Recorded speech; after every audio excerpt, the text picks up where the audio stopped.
PM किसान सम्मान निधि योजना के तहत आज यहाँ पर प्रदेश स्तरीय कार्यक्रम का आयोजन पलवल के इंडोर स्टेडियम में किया गया, जिसमें प्रदेश के मुख्यमंत्री, नायब सैनी व कैबिनेट मंत्री रणवीर गंगवा यहाँ पर विशेष तौर से उपस्थित हुए। वहीं उनके साथ पूर्व विधायक दीपक मंगला व भाजपा के जिलाध्यक्ष विपिन बैसला सहित तमाम भाजपा के नेता मौजूद रहे। मुख्यमंत्री ने अपने संबोधन में जहां किसानों को सशक्त बनाने की बात कही, वहीं उन्होंने कहा कि प्रधानमंत्री किसानों के सम्मान के लिए अनेकों कल्याणकारी योजनाएं चला रहे हैं, जिसके तहत ही आज 21वीं जो किसान जो सम्मान निधि जो किस्त है आज यहाँ पर प्रधानमंत्री जी के भाषण के बाद यहाँ पर जारी की जाएगी। उन्होंने किसानों के लिए अनेकों जन कल्याणकारी योजनाओं का भी विस्तृत रूप से वर्णन यहाँ पर किया। पलवल से जनता टीवी के लिए भगत सिंह तिवारी। दिल्ली एनसीआर में प्रदूषण की स्थिति लगातार बेहद खराब कैटेगरी में बनी हुई है। एयर क्वालिटी इंडेक्स लगातार 400 के पार बना हुआ है और तस्वीरें हम दिखाते हैं कि किस तरीके से आसमान में एक स्मोक की चादर जो है वो लगातार देखने को मिल रही है। तमाम प्रयासों के बावजूद जो दिल्ली एनसीआर में प्रदूषण की स्थिति है वो काबू में नहीं आ रही और इसके कारण लोगों को काफी परेशानियों का सामना करना पड़ रहा है।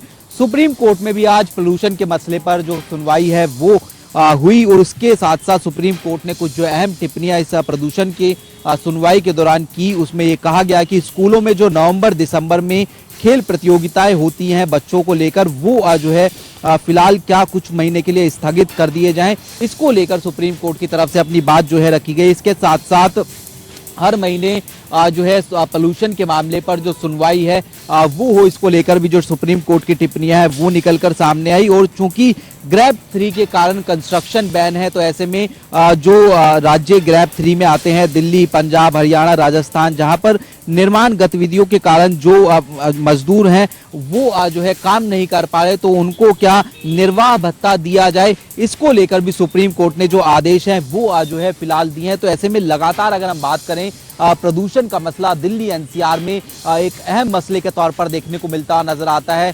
सरकारें जो है लगातार प्रयास भी करती है, वाटर स्प्रिंकल की बात की जाए, फिर अन्य तरीकों से बात की जाए, लेकिन उसके बावजूद दिल्ली एनसीआर में जो प्रदूषण है वो जो है काबू में नहीं आता हुआ नजर आ रहा है। कैमरामैन सतेंद्र के साथ स्पर्श शर्मा, जनता टीवी, दिल्ली।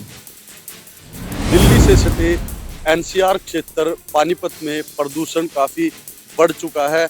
AQI की बात करें तो 450 के पार यह हो चुका है, जिसको देखते हुए सरकार द्वारा ग्रैब 4 लागू कर दिया गया है। वहीं अगर ग्रैब 4 के नियमों की बात करें तो पानीपत में इसकी धज्जियां उड़ाई जा रही हैं। फैक्ट्रियों की चिमनियों से लगातार काला धुआं निकल रहा है और कंस्ट्रक्शन भी नहीं रुक रही। बता दें कि जिसके चलते मरीजों की संख्या भी काफी बढ़ चुकी है, जो कि ओपीडी में लगातार मरीजों की संख्या बढ़ती हुई दिखाई दे रही है। अगर पराली की बात करें तो अब की बार पराली के सिर्फ 4 ही मामले ऐसे आए हैं, जो कि पिछले 10 सालों में काफी कम है। लेकिन अब देखना यह होगा कि सरकार व प्रशासन कब ग्रैब 4 के नियमों का सख्ती से पालन करेगी। पानीपत से जनता टीवी के लिए अनिल सैनी की रिपोर्ट।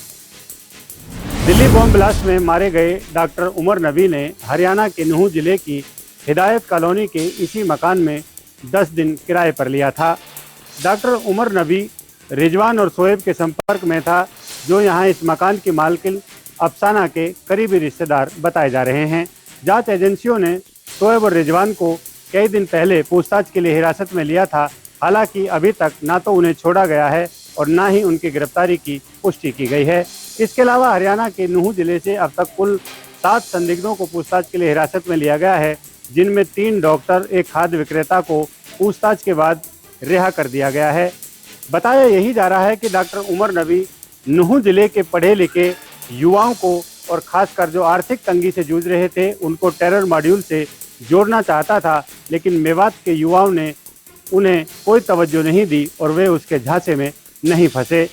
लेकिन अभी भी जांच एजेंसियों को इस मकान की मालिक अफसाना की तलाश है, ताकि पूछताछ में पूरी तरह से खुलासा हो सके।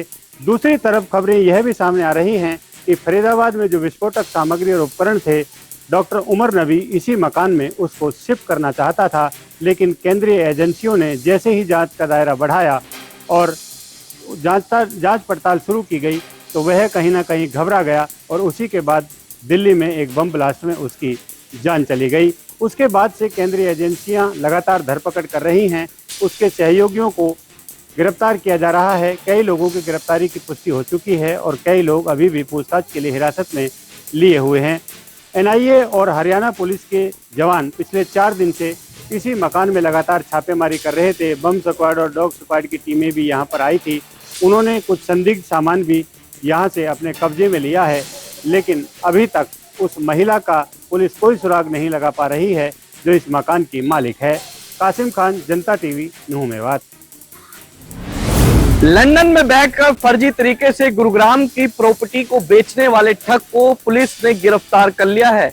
ये पूरा मामला गुरुग्राम के सेक्टर 31 में एनआरआई के 2 मकान हैं और उसे फर्जी तरीके से ये ठग जो है बेचने का प्रयास कर रहा था, जिसके बाद गुरुग्राम पुलिस को इसकी शिकायत दी गई।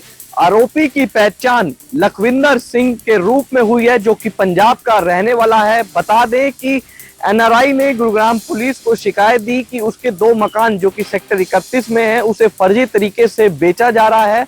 वहीं इस पूरे मामले की जांच करते हुए गुरुग्राम पुलिस ने इस ठग को दिल्ली एयरपोर्ट से गिरफ्तार किया और वहीं अब इस आरोपी से गुरुग्राम पुलिस पूछताछ कर रही है। अब तक ऐसे कितने मामले जो हैं ये कर चुका है और कितनी प्रॉपर्टी ऐसे फर्जी तरीके से बेच चुका है।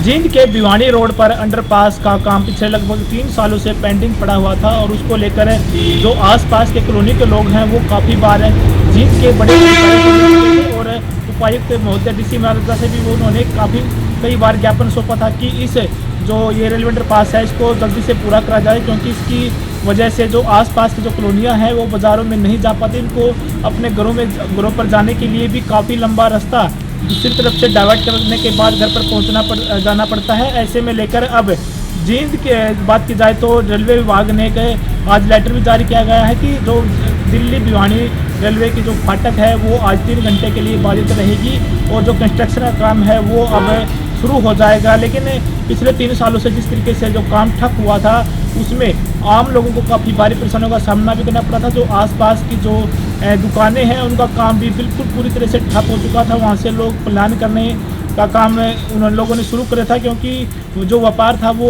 वहाँ पर लोगों पर ही डिपेंड था। जब लोग ही वहाँ पर आगमन का रास्ता लोगों के लिए नहीं रहेगा तो फिर कैसे जो काम है वो चल पाएगा। अब देखने वाली बात होगी कि जो कंस्ट्रक्शन का काम दोबारा फिर से जो रेलवे अंडरब्रिज वालों ने शुरू किया है क्या वो अब कंप्लीट होगा या फिर ऐसे ही जो पिछले 3 सालों से काम को शुरू करने के बाद बीच में लटका दिया था या फिर दोबारा फिर ऐसा ही देखने को मिलेगा।